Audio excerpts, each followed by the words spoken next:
उनका मंच पे स्वागत करते हैं, प्रणाम करते हैं उन श्री चरणों को और उनके आशीष से हम सब लगातार अपनी मनोकामनाओं को पूर्ण होने का विश्वास हासिल करते रहें।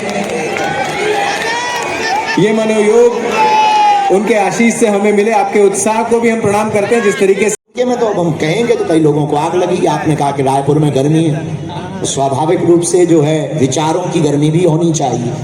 ये तो मौसम की गर्मी है, पर विचारों की गर्मी हो। आप तो पदयात्रा करके भी गर्मी पैदा कर रहे हैं, खासकर हिंदुओं में। हमारा उद्देश्य यही है। तो एक ऐसा मजहब है जिनके पूजा स्थल में स्त्रियों को अभी तक एंट्री नहीं मिल पाई, और हमारा सनातन धर्म आदिकाल से हमेशा से यत्र नारी निकालनी पड़ती है। बहुत सुंदर प्रश्न। ये इसीलिए जरूर कुछ विदेशी ताकतों ने वैमनस्यता फैलाई, हमें ऊंच नीच के नाम पर बांटा, छुआछूत के नाम पर बांट रहे हैं, लगातार ठप्पा लगाया जा रहा है, ये बड़े हैं, ये पिछड़े हैं, ये बिछड़े हैं। सच ये है कि हम सब भारतीय हैं और हम सब सनातनी। इस देश में रहने वाला प्रत्येक मुसलमान भी हिंदू है। अंतर इतना है, वो कन्वर्टेड हिंदू। वो मानते नहीं है ना, आप कहते नहीं है, नहीं माने तो उनकी, अब कोई अपने बाप को अपना बाप ना कहे तो इसमें बाप की क्या गलती है? तो राम जी शांत बैठे रहे, लक्ष्मण जी क्या गजब का खेल खेले हैं। कौन सा खेल खेलने के लिए आप इनको उकसा रहे हैं बाबा रामदेव जी? ऐसा लग रहा है कि कोई बड़ी प्लानिंग आप लोगों की चल रही है। आज मंच पर खुलासा हो ये प्लानिंग स्वामी रामदेव की या धीरेन्द्र कृष्ण शास्त्री जी की नहीं है। ये प्लानिंग तो भगवान राम जी की, भगवान कृष्ण जी की, भगवान भोलेनाथ शिव की है। हम तो उसके यंत्र हैं, यंत्री तो हमारे प्रभु ही हैं। अयोध्या में राम मंदिर तो बन गया। देखिए, इसी महीने की पिछली 22 तारीख को 1 साल हो चुके हैं। अयोध्या में राम मंदिर बन गया। अब कितने मंदिर, चूंकि आपने स्पेसिफिक जिक्र किया है भगवान कृष्ण का, भोलेनाथ का, तो ये जो काशी और मथुरा है, कब तक इसकी लड़ाई आप लोग लड़ते तो कहते हैं हर घर में राम पैदा होना चाहिए, हर घर में कृष्ण होना चाहिए, हर घर में सीता होनी चाहिए। राम जैसा चरित्र हम जिए। क्या कहा है? सब नर करे परस्पर प्रीति अर्थ के लिए होता है। हम याचक बन करके, भिक्षुक बन करके, हम भीतर से भगवान के भक्त हैं, याचक हैं, हम भिक्षुक, लेकिन हम समर्थ सन्यासी हैं। जो समर्थ नहीं होगा वो अनर्थ करेगा। इसलिए हमारा सामर्थ्य देश की सेवा के लिए है।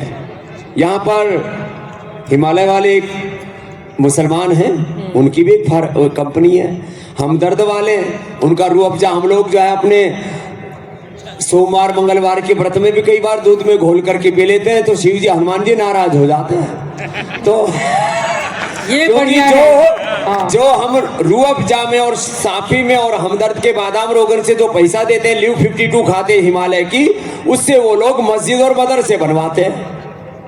तो मतलब क्या हुआ?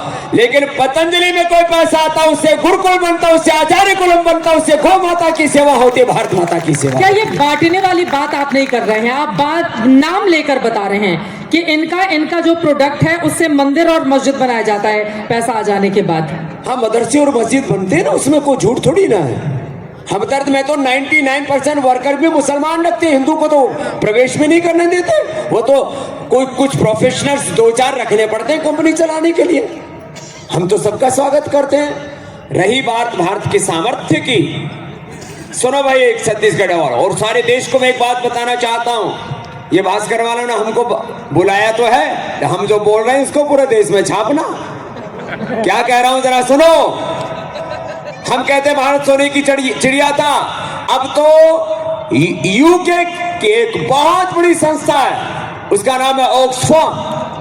ऑक्सफैम ने कहा है कि 1765 से लेकर के 1900 तक मात्र चंद वर्षों में ब्रिटेन वालों ने $64.82 ट्रिलियन भारत से लूटे महाराज। कितने छत्तीसगढ़ वालों, ये आंकड़ा याद करके जाओ। क्या बोला? 64.82 ट्रिलियन डॉलर। आज अमेरिका की अर्थव्यवस्था $28 ट्रिलियन की है। अमेरिका की अर्थव्यवस्था भी इससे भी लगभग 2.5 गुना। और जो पुर्तगीज ने, डच ने, होनों ने, शकों ने, इन मुगलों ने लूटे वो अलग है। यदि लूट की संपत्ति मानी जाए तो ये करीब $100 ट्रिलियन बैठती है। भाई 25% लूटा होगा, बाकी तो लोगों के पास भी होगा।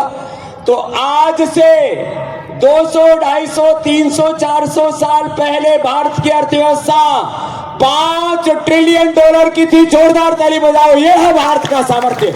500 ट्रिलियन कितनी? अरे ताली तो उतनी जोर से बजाओ छत्तीसगढ़ वालों। 500 ट्रिलियन कितनी? 500 ट्रिलियन डॉलर। और आज आपके समक्ष प्रस्ताव रखती है विवाह का। जी, ये जल्दी ही मैटर जो अरे भैया, हो गया है बड़े सब। भैया के सामने ऐसी बातें बोलने पे छोटे भैया को शर्म आती है। नहीं, ये बड़े भैया की जिम्मेदारी है ना कि उनके लिए विवाह योग्य अच्छी कन्या ढूंढे। उन्होंने तो अपने परिवार को जिम्मेदारी दे रखी है, अगला तो टॉपिक परिवार शुरू में तो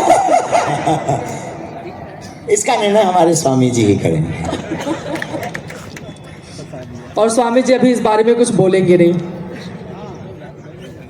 देखो, ये तो हमारी एक सनातन परंपरा है, अपनी पूर्व जो आपको बाप कहने में क्या सुधारना, अपने चाचा जी को चाचा जी कहने में क्या सुधारना, बड़े भाई को बड़े भाई कहने में क्या सुधारना, माता जी को माता जी कहने में क्या सुधारना।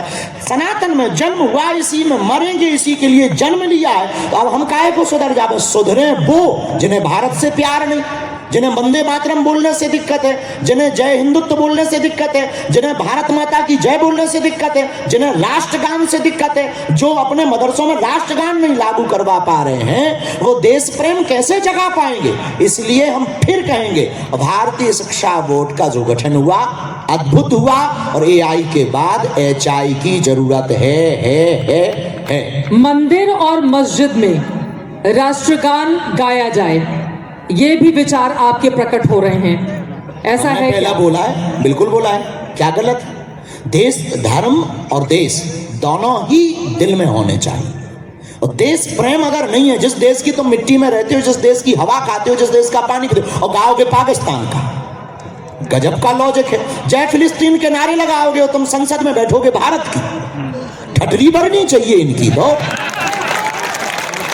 ये कहां से लागू होगा? गजब की बात है। हमारा भारत है, हमारे भारत की मिट्टी में तुम रहते हो, भारत की संसद में तुम बैठे हो, भारत का पानी पी रहे हो, भारत की हवा, भारत माता की जय नहीं बोलोगे तो क्या चीन माता की जय बोलोगे? निकल जाओ चीन, कट जाओ, वहां जय बोलो।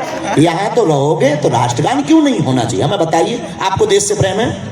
आप लोग बताइए, आपको राष्ट्र से प्रेम है? अच्छा ये बताइए, मंदिरों में राष्ट्रगान होना चाहिए तो क्या मस्जिदों में भी नहीं होना चाहिए? क्या ये इनलीगल है?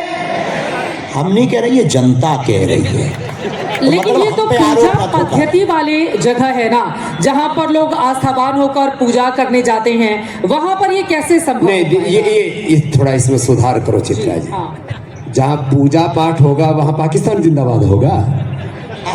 ये तो बिल्कुल ही गलत बात हो जाएगी। देखो, हम दोनों चीजों को समान रूप से महत्व देते हैं। हम देश के राजनीतिक संविधान को भी सर्वोपरि मानते हैं। हम कानून करता हूँ, 3 बंद लगेंगे, मूल बंद, उद्यान बंद, जालंधर बंद। तो जहाँ 3 बंद लगेंगे वहां त्रिवेणी संगम, यही प्रयागराज है, यही काशी है, यही मथुरा है, यही हरिद्वार है, यही प्रयागराज है, यही महाकुंभ है। हम में ही राम कृष्ण शिव हनुमान मां भवानी भगवती है। क्या है? देखो ये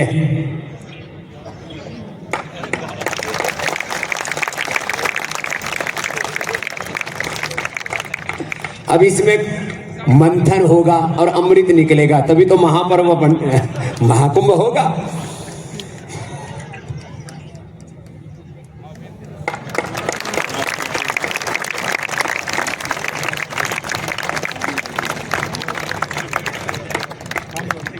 रोज योग किया करो, नहीं तो आधी कमाई जाएगी दवाई में, आधी कमाई जाएगी दारू में, नशा में। अभिनंदन है भाई छत्तीसगढ़ वाले, हमारे पुलिस वालों का भी, वो भी नशे के खिलाफ अभियान छेड़े हुए। एक बार जोरदार अभिनंदन हमारे मुख्यमंत्री जी का भी, हमारे पुलिस वालों का भी। नशा मुक्त, रोग मुक्त जीवन जीना है, दारिद्र्य मुक्त जीवन जीना है, तो रोज कम से कम 3 प्राणायाम, पूरी फुंकार मारा करो जोर से। हाँ, दूर से शत्रु भी डर जाए कि भाई इधर मत जाइए, इधर शेर का बच्चा है। भस्त्रिका, कपालभाति,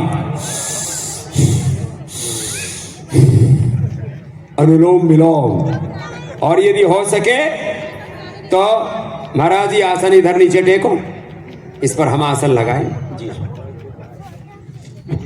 हाँ, अपना तंत्र मंत्र अपने पास रखना। करो, एक बार सुबह बच्चों को भी सिखाओ, ऐसे शीर्षासन करवाया करो, और तब इन आसुरी आत्माओं का शीर्षासन होगा और सिंहासन पर अच्छी आत्माएं विराजमान होंगी। ऐसे हमारा अभ्यास होना चाहिए। तुम्हारे भारत माता की ऐसे सुबह सुबह योग करने का भी संकल्प लेके जाओ, और स्वदेशी का भी संकल्प लेकर के जाओ। देश का पैसा देश में रहना चाहिए कि विदेश में जाना चाहिए? बोलो, देश में रहना चाहिए, देश की सेवा में लगना चाहिए, नहीं तो फिर ये नई नई रिपोर्ट छाप ही रहेगी, लूट ले गए। तो चलो चित्रा जी, अब और कुछ बच गया है तो पूर्णाहुति करो, महाराज जी को भूख लगी। नहीं, अभी तो पूरे 1 घंटे तक हमारा ये कार्यक्रम चलेगा, मुझे ये बताकर जाया गया है। अब मैं महाराज जी आपके पास आते हुए, जिसका जिक्र बाबा रामदेव जी ने किया है कि एक रोग की तरह बढ़ता हुआ चला जा रहा है सोशल मीडिया, खासतौर से हमारे जो कम उम्र के बच्चे हैं उनके लिए, तो क्या है उनके लिए आपके पास मंत्र? एक है एडिक्शन, जो लोग नशा करते हैं, मदिरा के रूप में लेते हैं, दवाइयों के रूप में लेते हैं, तरह तरह का एडिक्शन।